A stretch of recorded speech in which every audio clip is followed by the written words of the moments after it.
It's another steaming day right here in Jasiri, and we're here to give you the big conversations and also the hottest gist around. I'm Tolulokwe Adeleru Balogun, and of course, I'm not here by myself. Lolo, what's brewing in your cup? Why are you asking me and not Catherine? Please. I thought My cup is behind. It can only be holy water. It's only Catherine's cup that cannot be holy. I can bet everything. Lolo, c'est quoi?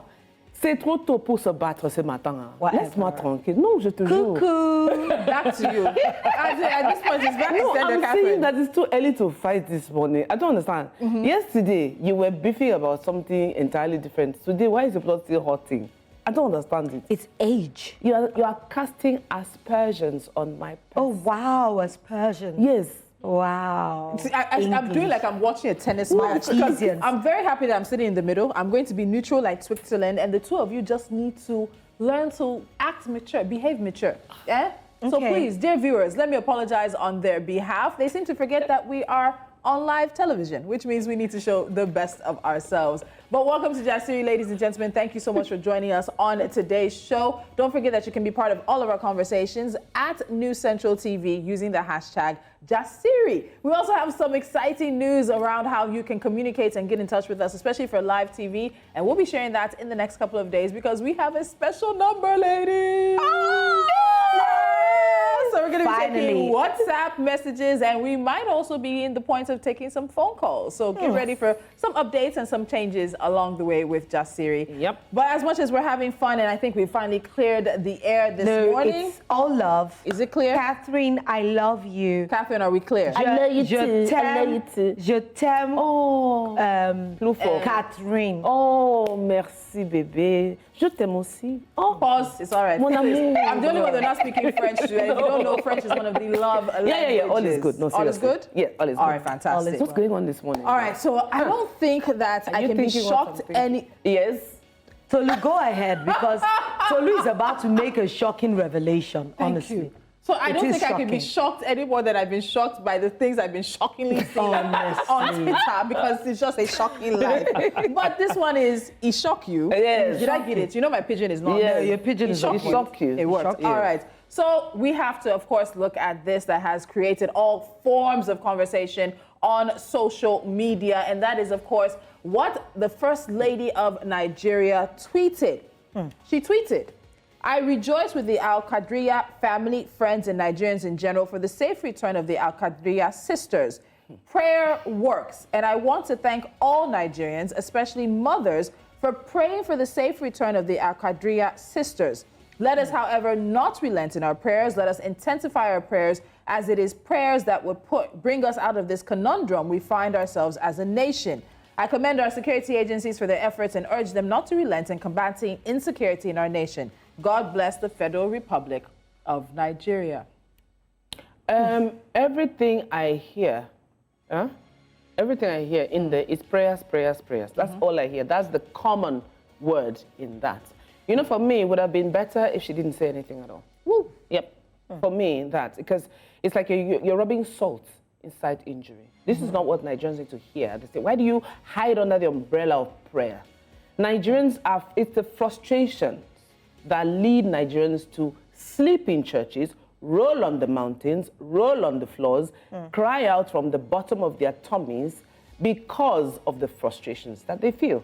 So, you know, in as much as we spiritualize everything, well, I believe that prayer works, so don't get me wrong, but prayers without actions, without measures, are just empty words. It's just prayers. The citizens demand better. I demand better. I don't know. Well, why are you? It seems like Catherine is frustrated with her and not with her husband. She's not the one who's making the decision. She's not the one in charge of security. But as far as I'm concerned, as the mother of the nation, I'm very sure it's coming from a good place. But you know, when we consider the plight of the people and hundreds of people that are affected by insecurity in the country, especially victims of kidnapping, don't you think we deserve more than prayers? We deserve more than prayers. That's what I said. It seems that Nigeria, anytime there is any crisis, we are urged to pray. That means take care of yourself. That's what they are basically saying. And leave the rest to God. And leave the rest to God. So if God is not protecting you, you don't need any help from us. There's nothing we can do except God helps you. I think that's a bit insensitive. It's what we've always done. You know what? So I have two references to this. One, you find a lot of times when Nigerians leave Nigeria, they jackpot, which is something we'll talk about Prayer later. becomes second place. Prayer becomes secondary because those communities, those countries, those societies are providing the things that we seem to hold up as priorities in our prayers. I agree with you. It's only in Nigeria that would actually go to church and share a testimony that you bought a car. Cars which are necessities and cars easy are to necessities, finance or they're not something you want to shout about. People in China, you know, I watch some of the children in elementary school. They're already experimenting with AI. They're doing a lot of things with computers, and we are still thanking God that we got 3 square meals. So I want us to take some of the reactions because Nigerians were not taking it lightly. Oh my God. The First Lady.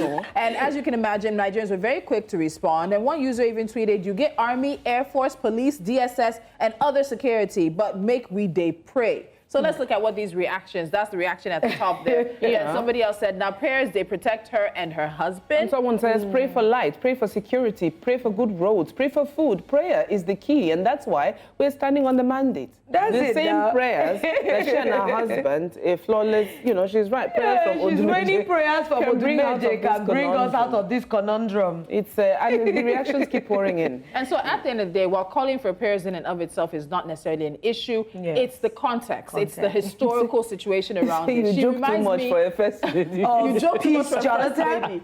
No, it reminds me of the Republicans in the U.S. and this unending gun debate. Read that one. After every single gun or mass school shooting, mass murder shooting, Republicans will treat prayers and condolences. Prayers and condolences are not going to solve it.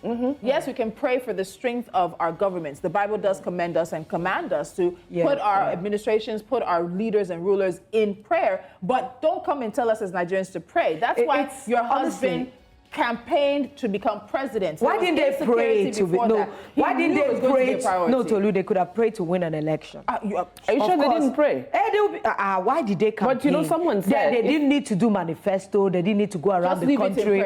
They should have stayed in the mosque, called all their fasts, gathered, and prayed. And they would have still won the election. But we all know that prayer without works is totally dead. So it's even unscriptural to pray only. We're talking about insecurity. And honestly, sometimes I think maybe I should blame the people that surround them. Maybe they just handed this to her and she just posted. Oh, so someone could have tweeted it for her? Yes, it could have been tweeted for her. Because they have handlers. Maybe that person just didn't think through what they write. That's why I'm wondering that who did they surround themselves with? The echo chamber. I mean, very quickly, we're going to wrap up. Yeah, aren't these things run by them before it gets out? No, but you know how it is in a place of power. They're just going to give you. Not necessarily. They're just going to give you your. Sometimes you're just about to take your press conference and they just handed you the. Voila. You know, that's how it's done. It takes me back to when our Gen Z rep was here and she was going about better education. Baddie. So do we now blame her if these things are served to you on a platter without? Anyways. We're going to leave that, Catherine, because it's still very early in the day and I'd like to be able to step out carefully this morning. All right, so we're going to take a break on Jasiri, and what's coming up next is a conversation that surrounds issues in the real estate sector. They've been front and center because of a very viral video that came out over the weekend. So we'll get into that. And of course, hot topics will also be coming your way. UK and Canada are introducing new measures that could have a very interesting impact on the Japa syndrome. That's all coming your way on Jasiri. Stay with us.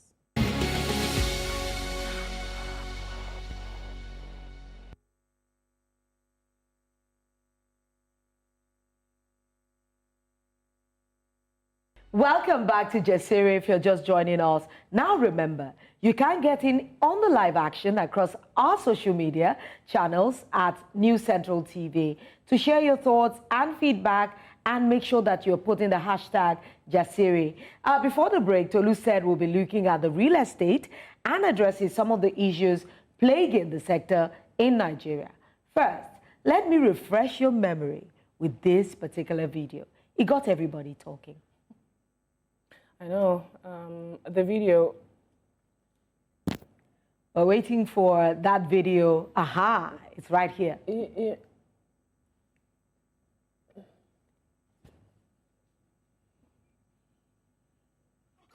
I do?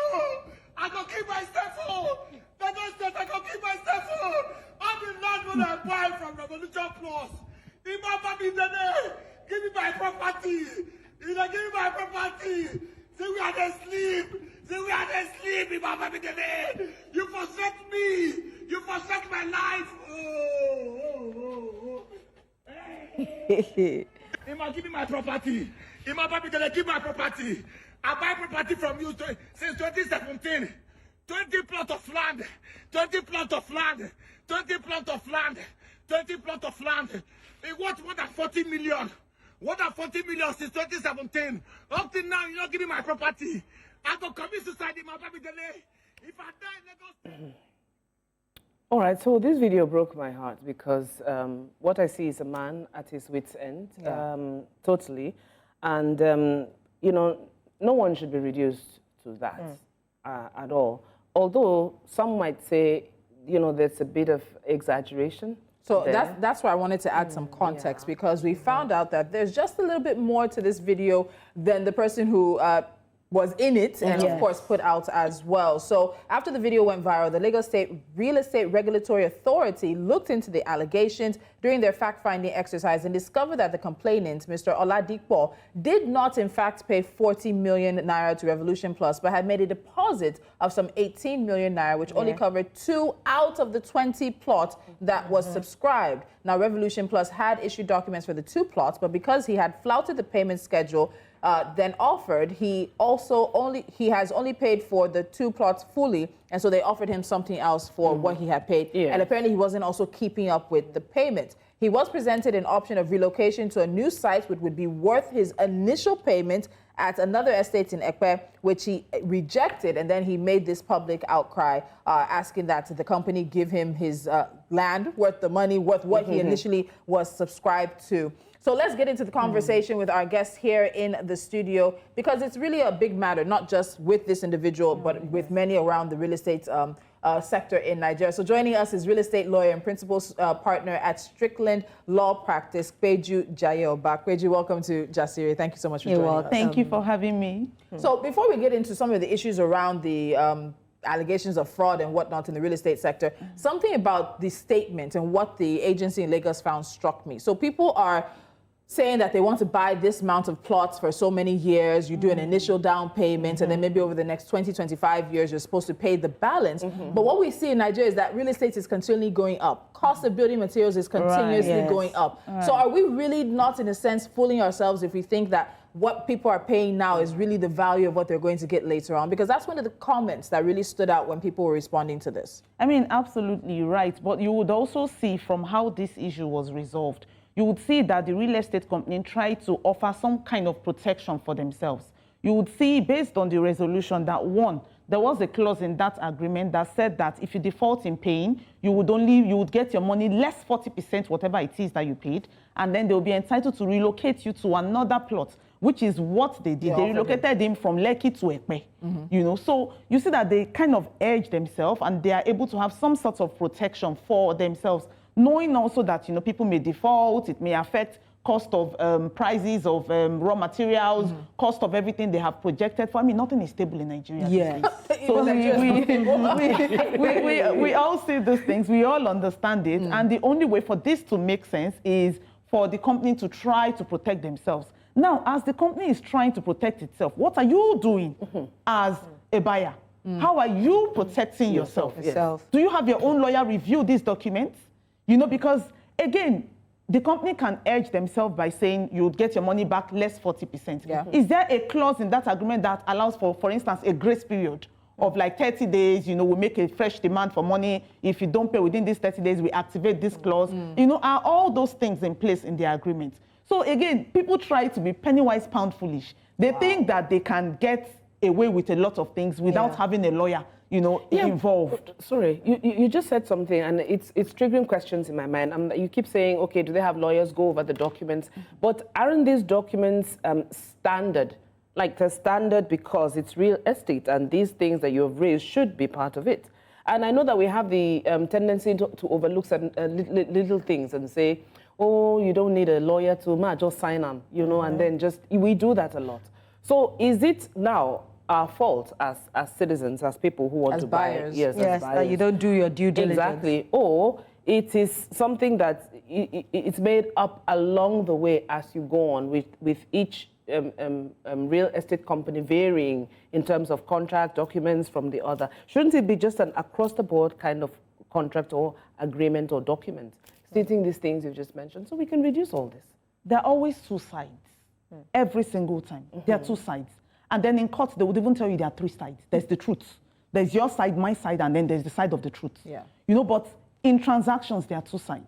People would always try to protect themselves when it comes to transactions. Okay. The real estate company, the lawyer they engage, is being paid by the real estate company. Is going to try to protect the real estate company, anticipating situations, and trying to offer some kind of solution to the real estate company. Yeah. So you are just there. You don't even have anybody. You have no knowledge of law. And then you just read this document, tell you standard document, just sign everything. You know, this is your money, this is how you will pay, just sign it. And then you just sign it. That's exactly what has happened in this scenario. You cannot push the responsibility to protect you on a lawyer that is being paid by somebody else. It doesn't work that way. And both of you cannot have one lawyer. It's not supposed to. There's a conflict. Because it's a document, yes. and you have to get somebody's eyes on it for you. Always. There's no shortcut to this thing. You need to always protect yourself. You know, I'm a lawyer myself, and I know how many bureaucracies, how many bottlenecks that come. Land is very unique. It's very treacherous sometimes. And a lot of people do not know how deep some of these issues run. And another thing I'm beginning to see is this springing up of real estate companies like dime a dozen. Everybody, I won't lie to you, I know someone who has a real estate company now. And just like 4 years ago, the guy was a photographer. I'm not joking. And I'm in shock every time I see him. And I'm wondering that, is it that easy to just get access to land, to just get people to give money? And unfortunately, people are getting endorsements, especially this Revolution Plus that was in the eye of this particular story. They had so many celebrity endorsements at a point. But many of them, immediately there are issues, they begin to distance themselves that we are just ambassadors. We don't know much about all these things. Where do we now begin to draw a line to be able to protect people? Because many people will tell you lawyers are very expensive. Is there any pathway that you say people can tread that is not so expensive? Lawyers are very expensive. But you see, ignorance is also super expensive. Super expensive. I once had a client abroad who bought land for 100 million naira. And he has not seen the land. You know, in trying to escape from family members defrauding you and stuff, so you believe that these companies will be able to help you out. You know, they are legit. You've seen adverts everywhere. You've seen ambassadors. They're dashing out ram, dashing out yam, oil, and Maggi, and all sorts, you know. So what else can go wrong? I mean, nothing. They are all out there. And then this guy bought a land of 100 million. Wait, my mouth is scratching me. I'm not interrupting you. He bought the land blindly. He didn't see the land. Did he do the... He was abroad. He was abroad, but a lot of these real estate... Who were his eyes on the ground? Was that it was the company. The company. The company. And then there was a celebrity who was also publicizing it and everything. So again, another attraction for him was that they said that they were going to help him process or perfect title. That is a red flag. Why is it a red flag? Why are they helping you perfect title? Do you know how expensive it is to perfect title? Perfect titles? If somebody is offering to perfect title, inclusive of selling the land, it is a red flag. And so this guy paid 100 million and then showed up in Nigeria and said, lawyer, please, we need to go and see the land. And I'm like, okay. And we called the person who sold to him, and the person said we should come with police escorts. Okay. Yes. Bought the land in Lekki. This Lekki, that's how we started this journey that day. And we kept going and going and going. And Lekki became Epe. I had no idea. Zero idea of, well, all I am sure of is that he bought a portion of the forest. Wow. I'm very, very sure of that fact. He bought a portion of the forest. And when we got to the place, it was absolutely ridiculous. I'm like, this? I cannot even purchase for 20 million. I would not even, like, you would have to beg me and be in distress to sell this to me for even 20 million, like, please, I want to relocate all my family, please, we have somebody on kidney dialysis or something. It has to be something urgent for me to even put money down for a portion of the forest. But this guy bought it for 100 million naira. That portion of the forest? Yes, bought a portion of the forest for 100 million naira. And we have so many cases like that. Yeah. But, ma'am, where I really need to know, because people need to play safe, where is regulation in the real estate company? Because it's becoming like an all-comers affair. Anybody can just, before, while I was practicing, it was only lawyers that could write agreements, draft contracts for even houses. But now, real estate agents are doing legal transactions. Everybody goes on Google and just gets any document and they just, you know, make it to their taste or whatever. Right. And they go ahead and, you know, do transactions. So what is happening? Is there no regulation in the real estate sector? Because this is a big money sector. What's happening? So let me add to that, because I know we wanted to talk about the Lagos state government as well. In a statement signed by Mr. Shobowale, he cited that the government in this particular situation in coming in acted according to the provisions of the Lasera Law 2022. So let's also talk about the law as we're talking about the regulators and what the law is doing to try to protect citizens in this real estate jamboree that seems to be happening. I think that Lagos State is at the forefront of even trying to protect customers, trying to protect people and citizens from such incidents like what we have viewed on video.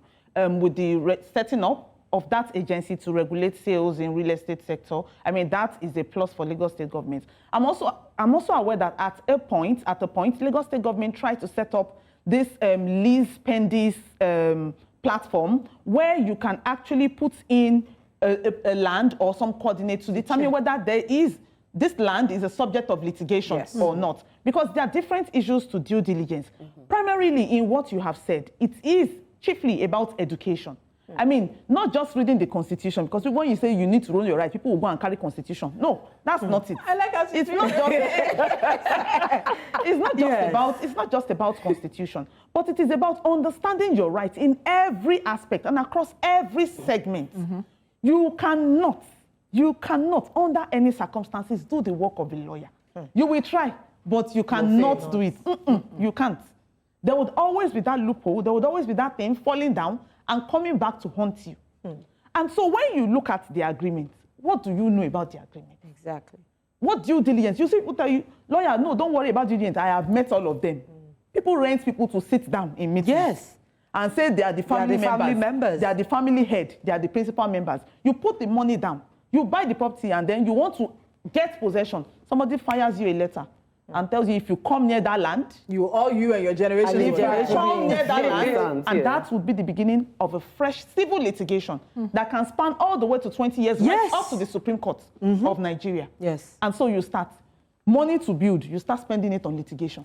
Something you could have saved in the beginning if you had done your due diligence, if you had engaged a lawyer has gone to the property, a lawyer has visited, talked to neighbors, a lawyer has gone to land, they've done the check documents in land. Because sometimes they will tell you they want to sell something to you. That thing, they have used it to borrow money in 5 different places. Wow. So you know what? I've always wanted to ask somebody in real estate this, because I personally believe, and I could be wrong, and I look forward to you correcting me if I am. Are we living in a fake bubble? Because the price, in Lagos in particular, Abuja, yes, you can add, when you look at the touch points, Port Harcourt, Ibadan, now we're seeing some of the prices also skyrocket as well. But particularly in Lagos, are we living in a real estate pricing bubble? Because you're talking about 100 million. Some other people will say that's nothing. So are we really seeing the real price or the real value of much of the land that's going around? One, and then two, if we are living in a bubble, will that bubble ever burst? Because we know that at this point, demand is basically outstripping supply. Well, I would say that, yes, partially we are living in a bubble when it comes to the real estate industry in Nigeria. Even in terms of rentals, you know, live sales, even in terms of rental, you are renting a small one-room that you have to enter the kitchen by the side. You cannot enter the kitchen fully. You have to enter with your side. And then you are hearing 800,000 naira. And then you are thinking, that money, is it even commensurate to earning? Is it commensurate to income? How do you even begin to, many people in the beginning try to be aspirational. Right now, people are cutting back. Like we are dropping classes. We are no longer going up. Nobody's thinking middle class is dropping to lower class. And people are looking for something cheaper, which is not supposed to be so. And so, yes, we are living in a bubble. And yes, one day this bubble is going to burst in our faces.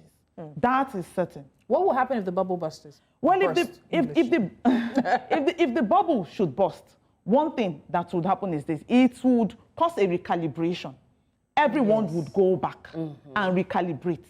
We'll begin to see the realities. You know how they remove fuel subsidy, and everybody started seeing reality. We'll begin to see the reality of the situation. What it should be exactly is what we'll begin to edge towards. So maybe that's what we need then. But how about in maybe more advanced countries where the government are very into real estate? Places like America. So let's even use Canada as a recent example. Okay, that's even a lot of Nigerians are just immigrating. Some of these high places, government has had to come in and even freeze some of the rental prices because of how it's been skyrocketing. Yes.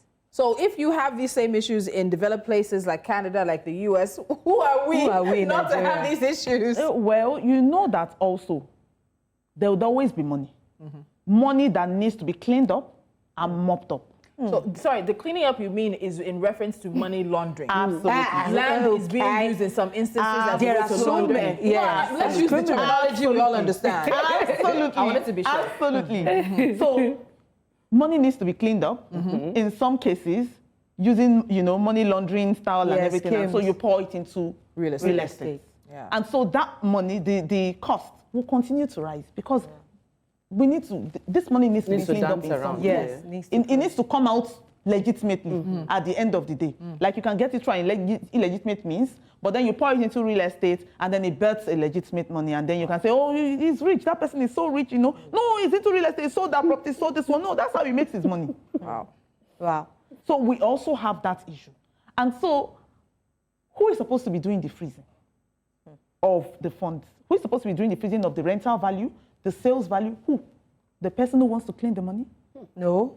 That might be in government. Wow. I feel like there was an unfinished sentence. I know. When I see female lawyers who know their onions, it just gives me like, I'm like, oh my God, let me take up my practice again. Oh, yeah. But, let's even talk about something that is a bit different. Yeah. Last year, Lagos State started demolition. They were demolishing, we had about a demolition of about 600 houses, and they were worth billions of naira across the Festac area of Lagos, as well as Ikota, Ajah, Ekpe, by the Federal Housing Authority, that's the FHA, and the Lagos State Building Control Agency, LSBCA. Several controversies have trailed these demolitions. People are asking, why were the government, where was the government when these structures were erected?